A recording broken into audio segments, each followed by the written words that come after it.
Tantor Audio, a division of Recorded Books, presents The Greatest Invention, A History of the World in 9 Mysterious Scripts, by Silvia Ferrara. Translated by Todd Portnowitz. Narrated by Todd Portnowitz. Publisher's Note: in this audio edition, you will hear references to figures present in the print and ebook formats of the book. Ante Litteram. I'm in 5th grade, and my teacher makes a few strange marks on the chalkboard, signs I've never seen before. It's spring 1986, and at 10 years old, I can barely read. I'm a little behind for my age. Learning to write was a long and laborious undertaking. But in that moment, my teacher writes something on the board, and without knowing it, she inscribes my future. She was dressed in white, I remember, like the chalk marks on the blackboard. Alpha, beta, gamma. I tried to decode them. There are only so many moments like this in a life. Moments in which some gesture vacuums up the space around you and carries it off into time. The years pass, and your memory warps and skews and often flattens the details. But those few scrawlings slashed like the blade of a knife. 30 years later, I can still hear the chalk's staccato sizzle. The Greek alphabet tattooed itself onto my skin. I could never have known that I'd spend my life trying to make sense of the world's illegible signs, why they look the way they do, what they might possibly mean. I could never have known that I'd forge a life from trying to decipher. This is not a book on ancient Greek or on the alphabet, nor is it a history lesson. This book is almost a story about invention, the greatest invention in the world. And I say almost because it has a beginning, and it carries us on a journey around the world filled with adventure. But the end remains to be written. The greatest invention in the world. Without it, we would be only voice, suspended in a continual present. The most solid and profound part of our being is forged in memory, and the desire to anchor ourselves to something stable, to persist, knowing well that our time is limited. This book speaks of that urgent need to remain, of the bond we share with others, the dialogue we hold with ourselves. This book recounts the invention of writing. The protagonists of our tale, however, are not the scripts alone, nor those who discovered or deciphered them. We ourselves are the protagonists, our brains, our ability to communicate and interact with the life that surrounds us. Writing is an entire world to be discovered, but it is also a filter through which to observe our world. Language, art, biology, geometry, psychology, intuition, logic. It has things to say about who we are, as human beings capable of feeling, of experiencing and inspiring emotions. This book recounts an uncharted journey, one filled with past flashes of brilliance, present-day scientific research, and the faint, fleeting echo of writing's future. Behind the scenes. Stories. Fiction. We human beings love to invent stories. Baboons, though no less fascinating than us, spend only 10% of their time interpreting, adopting, and imitating others' actions. The rest of their time they dedicate to finding food and nourishment. Our percentages are the complete opposite. We spend an astonishing amount of time trying to understand others, putting ourselves in their shoes, empathizing, acting as a mirror for their emotions and intentions. This tendency has been a major force in the development of our social intelligence. Other factors, of course, have played a role, but we are the only species that uses imagination. Every day we create real, probable, possible, impossible, and absurd scenarios, an infinity of fictions, one layered atop the other. We create things that don't exist in nature, such as symbols, along with histories, laws, institutions, governments. All of this is made up, and all of it hinges on the exchange of information, storytelling, forging alliances, establishing and disrupting social equilibriums, gossip. And yet, there's an order to it. Studies of modern hunter-gatherers in the Kalahari Desert or in the Philippines reveal stark differences in the way they communicate.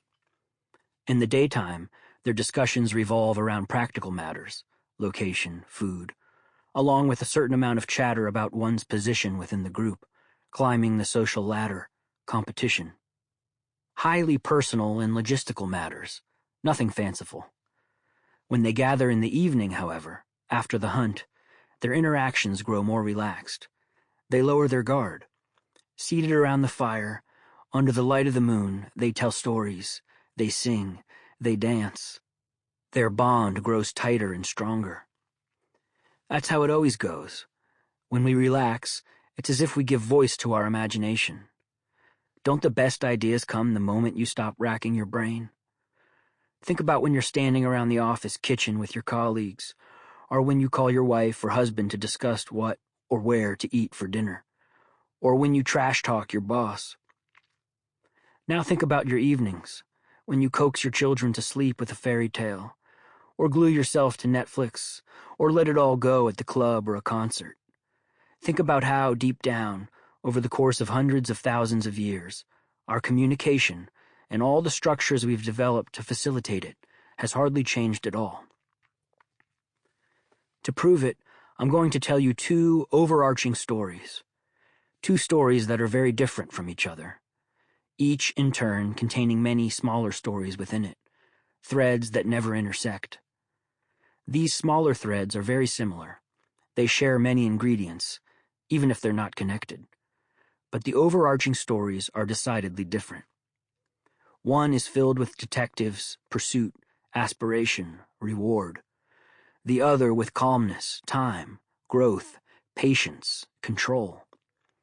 One speaks of unresolved enigmas, the other of inventions. One speaks of attempts and sudden disappearances, the other of plots with happy endings. You'll have little trouble figuring out which is which. At the end of the day, in any case, they're only stories. Spark. Before we wade deeper into these stories, however, we'll need to address a few preliminary questions. First of all, it will help to have at least a provisional answer to the question, how is a script born? For this, we'll need to jump back to the beginning, the start of it all. Back, that is, to the moment when symbols were born, when the depiction of a thing became the specific name for that thing. I draw a horse and, if I'm able to articulate language, as was Homo sapiens, and perhaps even the Neanderthals thousands of years ago, I call it horse. Prehistoric art is exquisite, fascinating, highly refined even, but it is enigmatic. The drawing of a horse may very well mean something else. Perhaps it isn't your basic Paleolithic nag, but some creature of the imagination, a hornless unicorn, a wingless Pegasus. Whatever it truly is, we'll never know. The same enigma that lures us in very happily boots us out. And even then, a drawing is just a drawing. It's charged with potential, but ultimately wordless.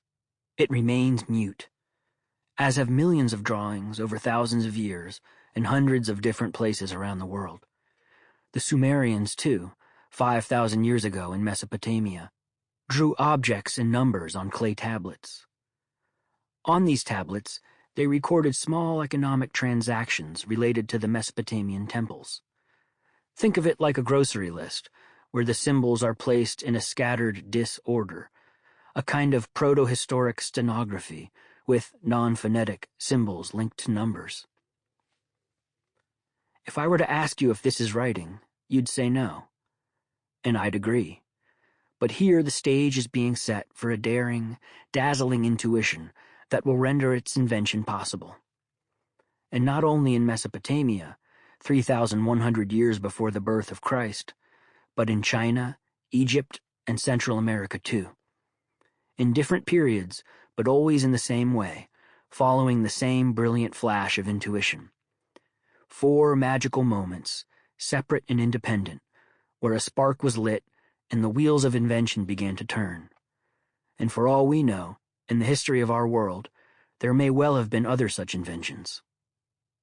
And if you think it's tough to reimagine that moment, buried as it is beneath centuries and centuries, beneath layers and layers of reconstruction, you're wrong. What's amazing is that we can nearly capture the scene as in a film. Our little Mesopotamian fellow, working his clay, taking his stylus in hand. We can see him sitting there on his stool, forging a tablet. The tablet is small, and he carves little boxes to group the objects he wants to count. He counts them, marks down their number. They're things that must be reimbursed to the temple. In the upper right-hand corner, he draws a cane, as in a reed. Cane, in Sumerian, is G. But G can also mean something else, the verb to reimburse. Magic, or better yet, surprise. The sound is the same, but the meaning is completely different. All at once he realizes that he can use the symbol of a cane to say something else, something he clearly doesn't know how to write. And this is what he does. He takes the logogram and changes its meaning, without altering the sound at all. Unintentionally, almost instinctually, his Sumerian neurons start to fire. He has recorded, a play on words. We call this principle homophony, and it's very simple, intuitive, natural. As we'll hear, we still use it today. It comes to us spontaneously, and sometimes it even makes us laugh. Brushing away the dust of centuries past, I can imagine our Mesopotamian man, writing away and smiling at his sudden discovery. It's the same face I make when I get a text with a homophonic emoji. Now, whether or not this man knew what he was getting himself into is another matter, and it's highly unlikely he did. Armchair inventors. We must be careful when we talk about the invention of writing. Inventing writing is not a mechanical process. It's not a matter of precisely and intentionally choosing signs to represent sounds, to create a perfectly functional and efficient system. Nor should we be picturing the priestly and ethereal scribe, alone and intent, bent over his work on a rainy or muggy afternoon, drawing little squiggles that give shape to proto-cuneiform or Old Chinese in the matter of a day. Which is not to say that there aren't cases where a script was invented ad hoc by a lone individual. We'll encounter a few in this book, like the script invented by Sequoyah, who in 1821 took the Latin and Greek alphabets by the scruff and wrangled them into a writing system for the Cherokee language. The achievement would make him a national hero. Or else, the alphabet invented by Hildegard of Bingen, a 12th century Benedictine abbess. Or there's the Cameroonian king Njoya, who toward the end of the 19th century created a semi-syllabary for the Bamum people. But these creations are derivative, artificial, and particularly in the case of the Bamum, imposed from on high by those who govern. Writing wasn't invented in an armchair.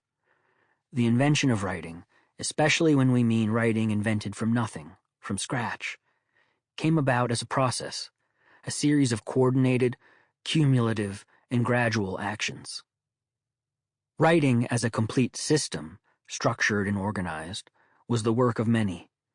By communicating, exchanging opinions, arguing it out, and eventually coming to an agreement, this multitude built a common, approved, standardized repertoire of signs.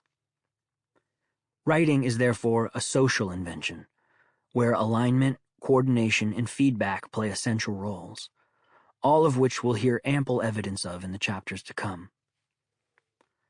In the same regard, writing was not invented in the blink of an eye, but in stages. It is a machine with thousands of gears, and in many cases it took several generations to develop. As we'll hear, the road to writing's invention was filled with experiments, attempts, adjustments. It is therefore also a gradual process, a process of reiteration and transmission. Now let's think about the letters in our alphabet, or those from any other system, Arabic, Hebrew, Georgian, Chinese. Look at how the signs are drawn. What makes them the shape they are and not some other shape? Why are there this many signs and not more? Who determined which sounds to write down and which to leave out? These are the ingredients of true invention, the long process of negotiation, the shared effort, the building of an ordered and complete system, finished, polished. All of which leads us to see writing as a cultural product, not something inherent, as a kind of technology, an object, an artifact, and yet its shapes are the shapes we find in the world around us, and in all its contours. They follow the anatomy of our visual perception. They adapt to the things that surround us and that capture our attention. And the sounds behind these signs lend themselves to spontaneous wordplay.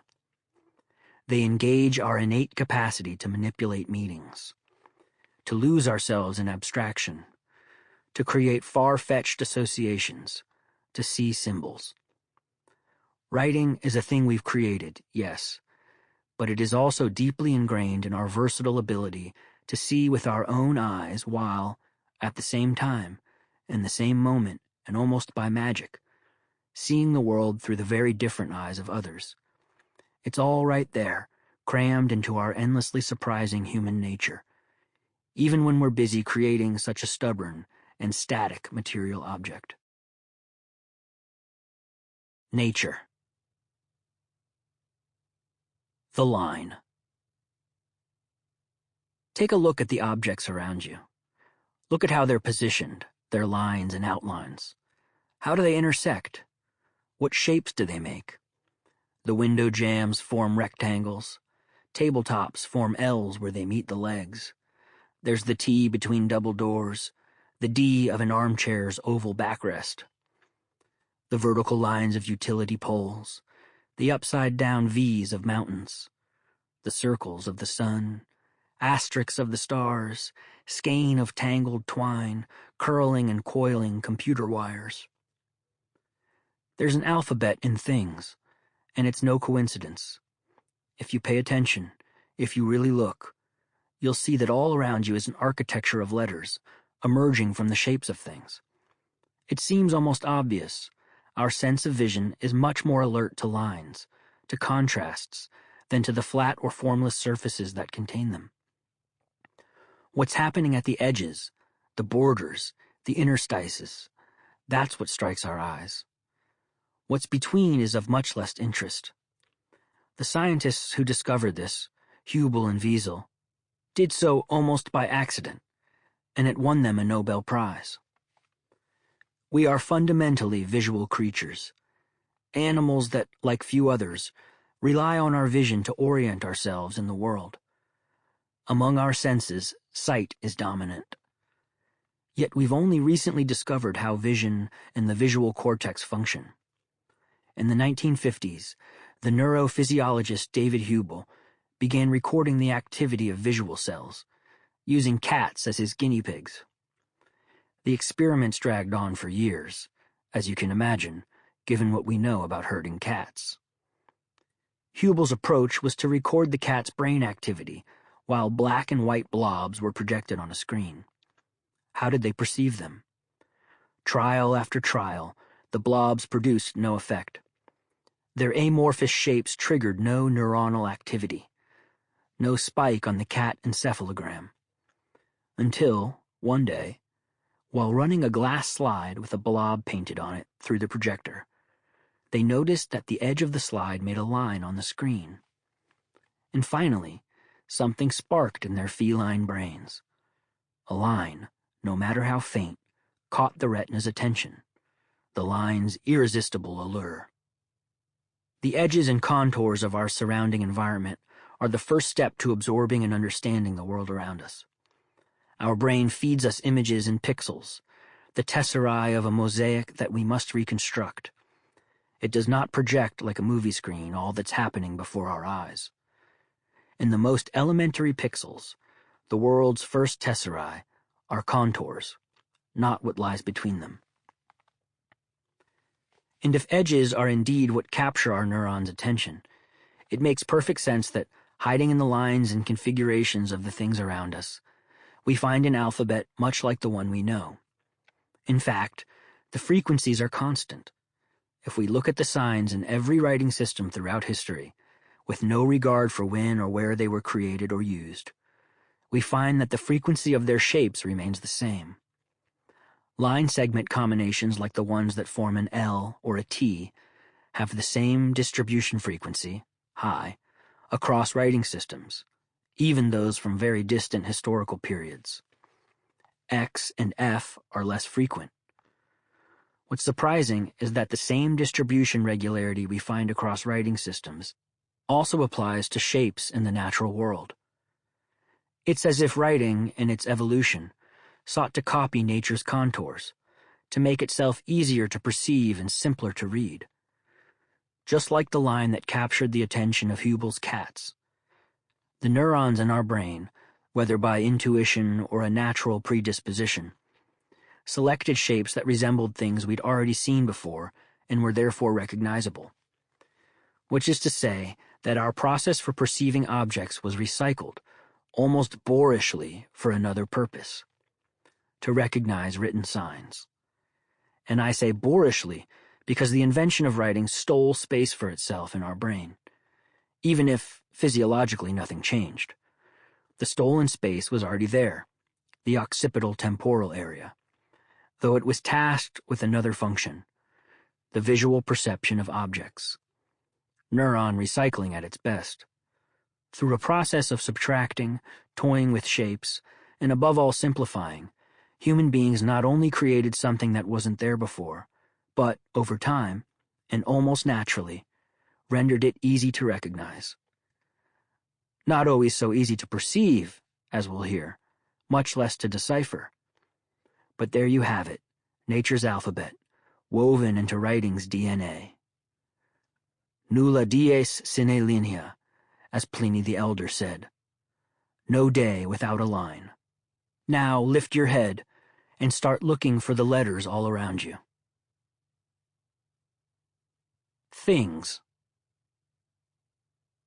This discourse on the line is valid for linear scripts, obviously, those that are stylistically advanced and that don't resemble other immediately recognizable things, like a hand or a foot or a tree. Such signs carry clear reference points, which complicates things a bit, since we recognize depictions only because we've previously seen the thing being depicted. Though levels of familiarity can vary widely, and are often subjective. Writing is born of a desire to name the things we see, to fix them in place, not verbs or actions, but lists of things. We could delve here into a long and heady discussion on the concept of things, but best to leave that to the philosophers. One Greek fable recounts the story of Thales, who, lost in thought as he studied the sky, walked himself right into a well. A young girl passing by teased him. You want to know the things of the universe, but what about the things right in front of your eyes? Ancient Greek uses ta for everything, a single syllable with a barrel full of meanings. But the contrast here is with concrete things, such as holes in the middle of the street. Let us start then from concreteness. The bond between writing and things has always been a strong one. Both are, by definition, firm and lasting entities. Let's try an experiment. Grab a pen and paper and draw one thing. I'll give you 30 seconds. What did you draw? An object, in all likelihood. A house, a bike, a Hershey's Kiss. We'd arrive at the same result, though perhaps with less predictability, if I asked you to think of one thing. You wouldn't think of happiness or relativity or destiny. You'd think of something concrete. All writing is founded on this concreteness, and it's no different today. Think about what we do when we want to indicate actions, which are abstract concepts and therefore more difficult to represent. Take, for example, the recycling bin on your computer screen, which in one concise image suggests the act of throwing away, deleting, or the magnifying lens, to search, and nearly all emojis. An airplane does not mean to airplane, but to fly. A heart is not to heart, but to love. A thumbs up says, I like this. The action is expressed by the instrument used to evoke it or that renders it possible. Things persist in time. They're not fleeting like movements or gestures or actions. When we communicate them, especially when we draw or write them, we express a profound intuition. We embrace the cognitive persistence of objects, which brings them into greater focus, makes them more immediate, more solid. This is where they are, and this is where they'll stay. Actions have a dynamic element that's harder to carry over to the page. Actions are made of movement. Gestures dissolve in air. Writing is just the opposite. Material, fixed in place, immobile. It's static, like things. Even actions once written down grind to a halt. They're reified. They become things. With the result that writing's strength, its permanence, is also its greatest limit. Writing, like things, stays put. Icons. The lists of things with which writing first comes into being are composed of familiar icons. A bowl, an ear of wheat, a horse, a mountain, a fish. These early icons are creative, drawn with variety, but also with precision. Their relationship with reality is based upon resemblance and analogy, and therefore comes in degrees. The part for the whole, the head of an ox for the whole animal, the delta of the pubis for a woman. A bare bones outline to represent something more complex, waves for water, a star for the heavens. But there's one unifying factor. The drawings must be recognizable. This is true for all icons. Whether painted or drawn, an icon's form and meaning must be in clear dialogue with each other, leaving no chance for arbitrary interpretation. One simply reads them on the spot. Familiarity can come in a million flavors. As long as the icon image bears the imprint of an object with a precise name, that's all that matters. We've been grilling ourselves about this for centuries, testing the link between the names we give to things and their reality. Is it that we simply call up a name and slap it to whatever object, entity, thing? Or do names naturally capture the essence of what they represent, without artifice? It's a sticky subject, names and their relation to the objects they represent. What if our names are all naked, substance-free? Plato. Names mislead, and it's not always resemblance that determines them, but habit. Shakespeare. There's no relation at all. A rose by any other name would smell as sweet. Romeo and Juliet's love would be just as true, even if his last name were Johnson. Convention, habit, tradition. And then, a century ago, came the coup de grace from the father of modern linguistics himself, Saussure. No natural resemblance exists between names and things. Signifier and signified are detached, only weakly, whimsically, arbitrarily related. And that's how the rose and everything else got its name. End of story. These days, in truth, we're not so militant in our belief. Yes, the connection between words and nature is fickle, but sometimes it can feel remarkably on target.